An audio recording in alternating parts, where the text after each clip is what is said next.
पूर्व सीएम कमलनाथ के विधायक पद की शपथ लेने के साथ ही लंबे समय से चल रहे सस्पेंस पर विराम लग गया। पर उनका यह बयान कि मैं मध्य प्रदेश में ही रहूंगा, दिल्ली क्यों जाऊंगा, नए कयासों और सियासत को जन्म दे गया है। लोकसभा चुनाव में कमलनाथ की भूमिका और संगठन में उनके रोल और उससे जुड़ी सियासत के हर सिरे पर देखिए हमारी एक खास रिपोर्ट। मैं कमलनाथ ईश्वर की शपथ लेता हूं कि मैं विधि द्वारा स्थापित भारत के संविधान के प्रति सच्ची श्रद्धा और निष्ठा रखूंगा। मध्य प्रदेश के पूर्व सीएम कमलनाथ के विधायक पद की शपथ लेने से पहले हर तरफ एक ही सवाल था कि कमलनाथ कहां हैं, उनकी भूमिका क्या होगी, वो केंद्र की राजनीति में लौटेंगे या राज्य में कांग्रेस को आगे बढ़ाएंगे। सभी सवालों के जवाब कमलनाथ ने इस बयान में दिए। मैंने आज शपथ ली है, मुझे प्रदेश की सेवा करने का एक और मौका मिला है, ये मेरे लिए बहुत खुशी की बात है। मैं मध्य प्रदेश में सक्रिय रहूंगा, दिल्ली में भी जाऊंगा। बात इतनी सी होती तो खत्म हो गई होती, पर केंद्र से नाराजगी के सवाल पर उन्होंने जो कुछ कहा उसने सियासी हलकों में हलचल मचा दी। ये आप उनसे पूछिएगा, ये फैसला करेंगे, वो लोग इसको देख रहे हैं। मैं तो यहाँ व्यस्त हूँ, मैं ये इंडिया की जो चर्चा चल रही है मैं उसमें शामिल नहीं। महागठबंधन को लेकर नाथ की टिप्पणी कई तरह के सवाल खड़े कर गई और तो और ये सवाल भी उठने लगा कि दिल्ली आलाकमान और कमलनाथ के बीच क्या सब कुछ ठीक है। पर कुछ देर बाद ही इसका जवाब प्रदेश प्रभारी जितेंद्र भंवर सिंह के बयान से मिल गया। हालांकि उनका ये बयान एक नई उलझन खड़ी कर गया। श्री कमलनाथ जी ने अपना इस्तीफा नैतिक जिम्मेदारी मानते हुए चुनाव के रिजल्ट के अगले दिन ही उन्हें दे दिया था और उसके बाद शीर्ष नेतृत्व ने यह तय किया कि जब तक नए अध्यक्ष नहीं बनते हैं जब तक वो कंटिन्यू करें।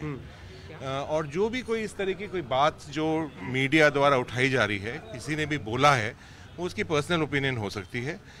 अखिल भारतीय कांग्रेस उनका बहुत सम्मान करती है, हम सब उनका बहुत सम्मान करते हैं, हमारे प्रदेश के बहुत बड़े नेता हैं।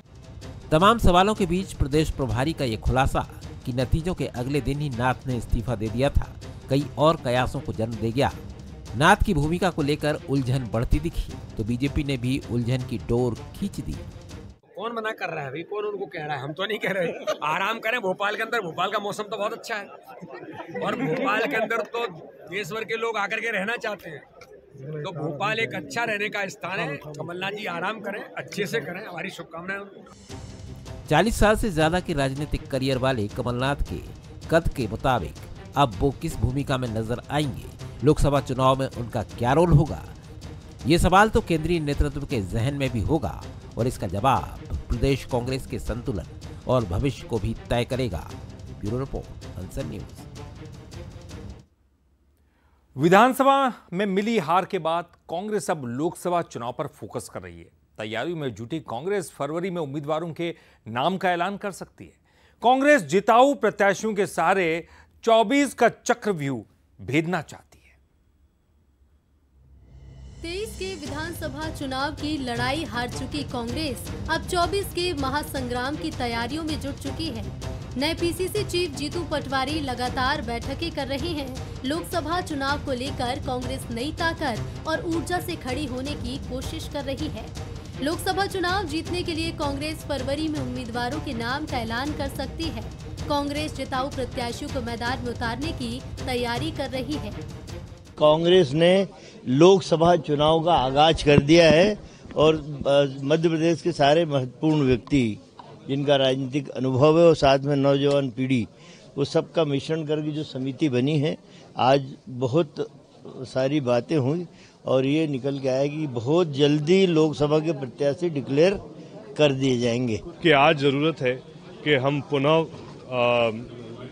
हर एक गांव तक पहुंचे, हर एक घर तक पहुंचे। जो सोच जीतू पटवारी जी की है, जो सोच हमारे नेताओं की है, सबकी सोच मिलकर हम सब काम करें, ये हमारा उद्देश्य रहेगा। हमेशा चुनाव में इस बात पर हमें विशेष संज्ञान लेना चाहिए है, जितना समय प्रत्याशी को मिलेगा उतना बेहतर रहता है। लोकसभा चुनाव से पहले कांग्रेस संगठन को चुस्त दुरुस्त करने में जुटी है। पीसीसी चीफ जीतू पटवारी संगठन में नया जोश जगाने के लिए प्रदेश का दौरा करने वाले हैं। इस दौरान पटवारी कार्यकर्ताओं के घर ही प्रवास करेंगे। कुल मिलाकर चुनाव से पहले कांग्रेस हर घर हर गांव तक पहुंचने की रणनीति तैयार कर रही है। कांग्रेस की तैयारियों पर बीजेपी तंज कस रही है। देखिए, कांग्रेस के शगुफे हर चुनाव से पहले चलते हैं, पर अंत में टिकट वितरण प्रक्रिया गुटबाजी और नीलामी इन दोनों में अटक के रह जाती है। वैसे भी अब तो लड़ाई कांग्रेस की भाजपा या जनता से नहीं, ये तो जनता ने अब विधानसभा चुनाव में ही तय कर दिया कि 29 की 29 भाजपा जीतेगी। अब तो जीतू पटवारी कांग्रेस, कमलनाथ कांग्रेस और दिग्विजय कांग्रेस के बीच लड़ाई है, जो अंत में कांग्रेस को गर्त में ले जाएगी। 2019 के लोकसभा चुनाव में 29 में से 28 सीटों पर हार का सामना करने वाली कांग्रेस 24 का संग्राम जीतने के लिए कोशिश कर रही है। उसकी ये कोशिश कितनी कामयाब होगी, ये तो नतीजे तय करेंगे। फिलहाल कांग्रेस लड़ाई के लिए तैयार होती दिख रही है। ब्यूरो रिपोर्ट के साथ सूरज शर्मा, बंसल न्यूज, भोपाल। लोकसभा चुनाव से पहले मध्य प्रदेश में भाजपा सरकार बड़ी सौगात देने में जुटी हुई है और इसी कड़ी में इंदौर को बीआरटीएस एलिवेटेड ब्रिज की सौगात मिलने जा रही है। करीब 7.5 किलोमीटर लंबे इस एलिवेटेड ब्रिज के लिए भूमि पूजन 17 जनवरी को मुख्यमंत्री डॉक्टर मोहन यादव करेंगे। तो वहीं मिशन 2024 से पहले एलिवेटेड ब्रिज पर अब सियासत भी जमकर हो रही है। लोकसभा चुनाव से पहले इंदौर में ट्रैफिक व्यवस्था को बेहतर बनाने के लिए नए प्रयोग किए जा रहे हैं। इसी कड़ी में बीआरटीएस कॉरिडोर पर एलिवेटेड ब्रिज प्रोजेक्ट को हरी झंडी दी गई। नगरीय प्रशासन मंत्री कैलाश विजयवर्गीय ने इंदौर नगर निगम और जिला प्रशासन के अधिकारियों के साथ बैठक करने के बाद इस प्रोजेक्ट को मंजूरी दी। 17 जनवरी को मध्य प्रदेश के मुख्यमंत्री डॉक्टर मोहन यादव इस प्रोजेक्ट का शिलान्यास करेंगे। LIG चौराहे से नौलखा चौराहे तक 350 करोड़ रुपए की लागत से बनने वाले 7.4 किलोमीटर लंबे इस एलिवेटेड ब्रिज के लिए सर्वे प्रक्रिया पूरी हो चुकी है। ट्रैफिक इंजीनियरिंग से वन वे करके ग्रीन लाइट सेट करके लोगों में अवेयरनेस करना। मध्य क्षेत्र में यदि ट्रैफिक एक दिशा में फ्लो होगा तो मुझे लगता है, और ऐसा सबको लगता है, कि ये सुगम ट्रैफिक शहर को देगा। इसलिए 2 बड़ी रोड को वन वे करने का काम हम कर रहे हैं। इसको 7 दिन, 8 दिन, 10 दिन स्टडी करेंगे, ट्रायल के रूप में चलाएंगे। जो कुछ उसमें ठीक करने को होगा वो ठीक करेंगे। एलिवेटेड ब्रिज को लेकर सियासत भी खूब हो रही है। 2024 में लोकसभा चुनाव होना है। ऐसे में एलिवेटेड ब्रिज के मुद्दे पर कांग्रेस भी बीजेपी को आड़े हाथों ले रही है। कांग्रेस का कहना है कि जिस एलिवेटेड ब्रिज का श्रेय बीजेपी ले रही है, उसे 2018 में कमलनाथ सरकार ने मंजूर कराया था। जैसे ही कमलनाथ जी की सरकार गई, कमलनाथ जी सरकार को गिराया गया, उसके बाद इस योजना को ठंडे बस्ते में डाल दिया गया और ड्राइंग और डिजाइन का बहाना बनाते हुए, टालम टोल करते हुए इस योजना को ठंडे बस्ते में पटक दिया गया। अब भारतीय जनता पार्टी इसका श्रेय लेना चाहती है कि भारतीय जनता पार्टी हर की परंपरा रहेगी, हर चीज का श्रेय लेती, जबकि कमलनाथ जी और कांग्रेस की योजना थी। ठीक है, भारतीय जनता पार्टी श्रेय ले, लेकिन कम से कम जो ड्राइंग और डिजाइन कमलनाथ जी की सरकार ने तय की थी, वो इंदौर की जनता के हिसाब से तय की, ताकि बीआरटीएस की तरह यह परेशानी का सबब न बन जाए। तो कम से कम इस ड्राइंग डिजाइन को न बदलते हुए इसका निर्माण किया जाए, हम यही मांग करते हैं। मध्य प्रदेश की आर्थिक राजधानी इंदौर में ट्रैफिक व्यवस्था को बेहतर बनाना जिम्मेदारों के सामने बड़ी चुनौती है। 2024 के चुनाव में भी कांग्रेस बेतरतीब ट्रैफिक के मुद्दे को भुनाने की पूरी कोशिश करेगी। हर मुद्दे को सियासी चश्मे से देखने वाले नेता एलिवेटेड ब्रिज के मसले को इंदौर के फायदे का सौदा बना पाएंगे, या 24 के चक्रव्यूह को जीतने के लिए इंदौर की ट्रैफिक व्यवस्था सिर्फ टूल बनकर रह जाएगी, देखना दिलचस्प होगा। पीयूष पारे, बंसल न्यूज, इंदौर। 24 का चक्रव्यूह। छत्तीसगढ़ में बीजेपी नेताओं के हत्या का सिलसिला थमने का नाम नहीं ले रहा है। साल 2023 में 8 बीजेपी नेताओं की हत्या के बाद साल 2024 की शुरुआत में ही एक और बीजेपी नेता की हत्या से हड़कंप मच गया। लगातार हो रही हत्याओं के चलते अब सियासत भी तेज हो गई है। क्यों हो रही है सियासत, देखिए खास रिपोर्ट। 7 जनवरी 2024 दिन रविवार, जब पूरा छत्तीसगढ़ कड़ाके की सर्दी और रात के आगोश में था। उसी वक्त धुर नक्सली इलाके पखांजुर में बीजेपी नेता असीम राय की गोली मारकर हत्या कर दी गई। बीजेपी नेता की हत्या की खबर से इलाके में हड़कंप मच गया और छत्तीसगढ़ की सियासत में भी उबाल आ गया, क्योंकि बीजेपी नेता की हत्या का ये पहला मौका नहीं है साल 2023 में करीब 8 बीजेपी नेताओं को भी कुछ इसी अंदाज में मौत के घाट उतारा जा चुका है। 2023 में बीजेपी नेताओं की हत्या। 5 फरवरी बीजापुर में नीलकंठ काकेम की नक्सलियों ने की हत्या। 10 फरवरी नारायणपुर जिले में सागर साहू की हत्या। 11 फरवरी दंतेवाड़ा में रामधर अलामी की नक्सलियों ने की हत्या। 29 मार्च नारायणपुर जिले में बीजेपी नेता रामजी डोडी की हत्या। 21 जून बीजापुर जिले के रहने वाले अर्जुन काका की हत्या। 20 अक्टूबर मोहला मानपुर में बीजेपी कार्यकर्ता बिरजू तारम की हत्या। 9 दिसंबर नारायणपुर जिले में बीजेपी कार्यकर्ता कोमल मांझी की नक्सलियों ने की हत्या। 2024 को शुरू हुए महज 6 दिन का वक्त ही बीता था कि बीजेपी नेता की हत्या ने सियासत में उबाल ला दिया। 2023 में हुई हत्याओं को लेकर बीजेपी जहां कांग्रेस को घेरते हुए टारगेट किलिंग बताती थी, वहीं अब इस हत्या के बाद कांग्रेस भी बीजेपी को आड़े हाथों ले रही है। जब सरकार में नहीं थे ये लोग बोलते थे कि हमारे नेता और कार्यकर्ताओं को टारगेट किलिंग सरकार करा रही है। मैं आज पूछना चाहता हूं भारतीय जनता पार्टी की सरकार से कि आज भी पूरे प्रदेश में वारदातें हो रही है, चाहे चाकूबाजी हो या नक्सली वारदात हो। अगर पहले टारगेट किलिंग था तो अभी कौन सा किलिंग है? मैं पूछना चाहता हूं भारतीय जनता पार्टी की सरकार से। कॉम्प्रोमाइज्ड रहे हैं नक्सलियों के साथ, ये सब जानते हैं, और इसी के कारण वहाँ बढ़ा भी है ये विषय। भाजपा की सरकार आने के बाद बौखलाहट है, निसंदेह इसलिए ऐसा हो रहा है। और प्रदेश के अन्य स्थानों में भी पुलिसिंग कैसी रही है आप सबको भी स्पष्ट है। मैं सोचता हूं कि बस आने वाले कुछ दिनों में ही पुलिस पूरे ताकत के साथ, विशेष रूप से सूखा नशा, इंजेक्शन वाला नशा, अवैध शराब, इन सब पर टूट पड़ेगी और ये सब कुछ खत्म होगा। कांग्रेस सरकार के वक्त हुई बीजेपी नेताओं की हत्या को लेकर बीजेपी ने सड़क से लेकर सदन तक सरकार को जमकर घेरा। वहीं अब बीजेपी के शासन में ही पार्टी के दिग्गज नेता की हत्या से बीजेपी खुद घिरती नजर आ रही है। अब देखना होगा कि ऐसी घटनाओं को रोकने के लिए बीजेपी सरकार क्या कदम उठाती है।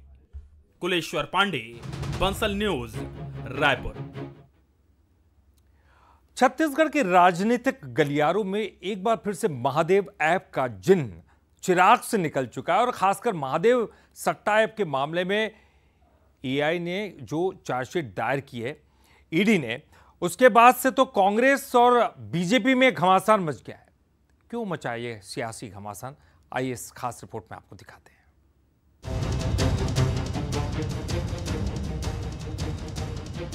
महादेव सट्टा ऐप को लेकर इन दिनों छत्तीसगढ़ में सियासी बवाल मचा हुआ है।